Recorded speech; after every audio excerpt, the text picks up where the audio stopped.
Welcome to this week's negotiation summary or study guide for our reading.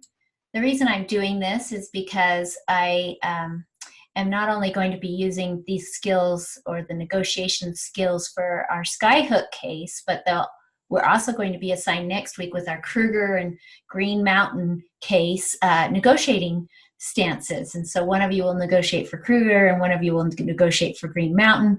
And so you'll be in groups, small groups of two, and you'll negotiate with each other and practice being a negotiator.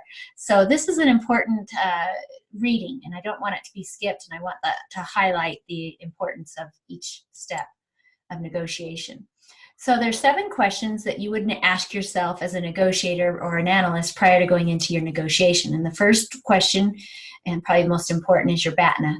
And that stands for Best Alternative to Non-Agreement. At what point is it better to not agree and not make this deal? And that's called a BATNA. What will the respective parties do if they don't come to an agreement? What is the alternative? So that's the first part you would always want to analyze first.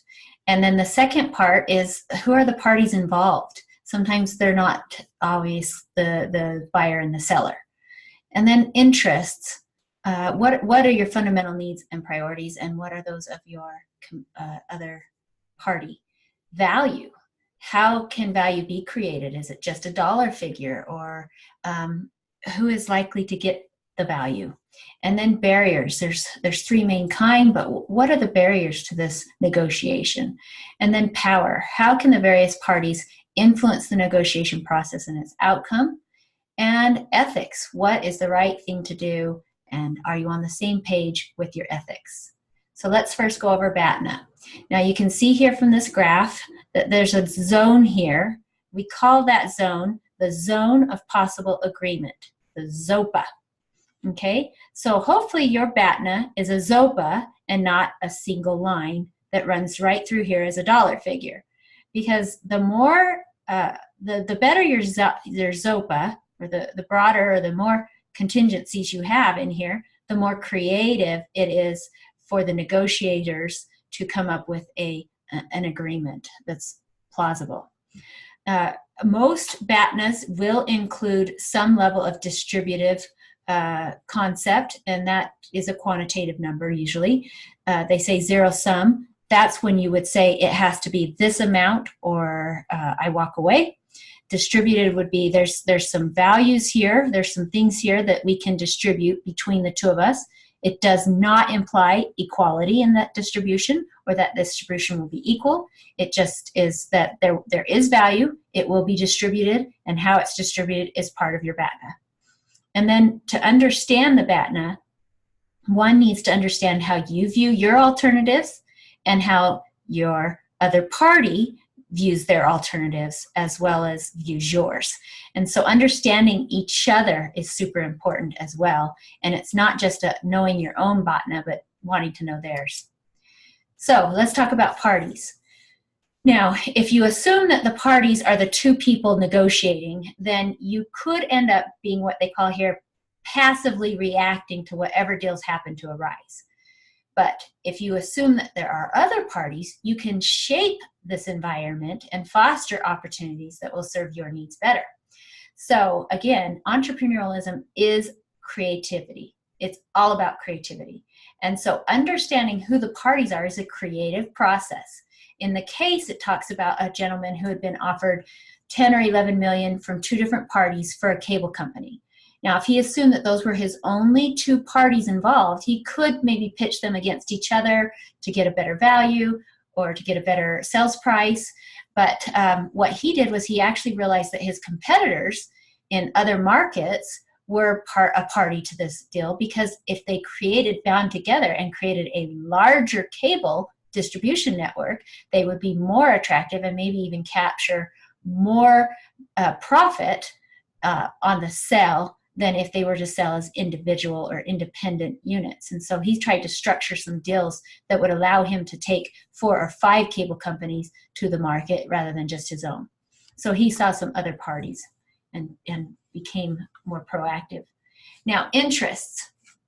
What are the interests of your the other party and your own. And remember, we talked about that being part of your BATNA, but I like this quote here: without a nuanced sense, meaning kind of that ZOPA idea that there's a walkaway zone, but it's big.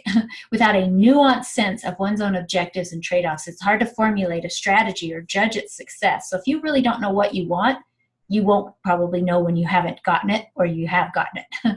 So you need to know what it is that you're going to hope to get out of this deal. And sometimes that evolves as the negotiations go on. And so you just have to be willing to recognize that it's not a single number, but it's nuanced based on needs and interests, not only of your own company, but of those that you're negotiating with. I know in the Jim Sharp case, he talked about how he wished he would have realized what the sellers really wanted, because he could have negotiated sales price much lower and involved all these perks that they were still asking for. Remember, their insurance and their car payments and all these other perks that they wanted. He could have structured that into the deal more as a sales price than what he actually did. So he kind of realized that a little too late. Now, value.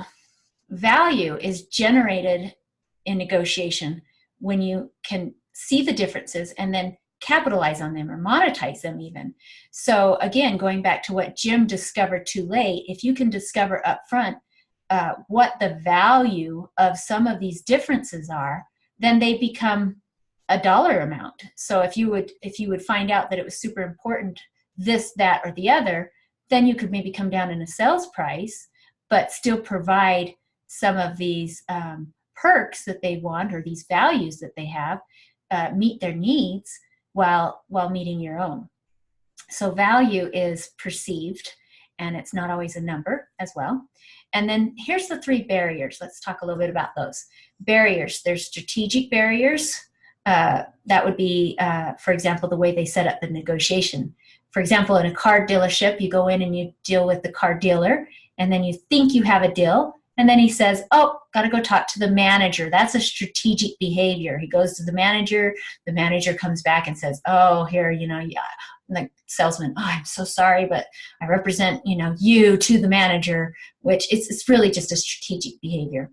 And you'll see it in our case as well, that often in Skyhook, they were negotiating with the wrong people.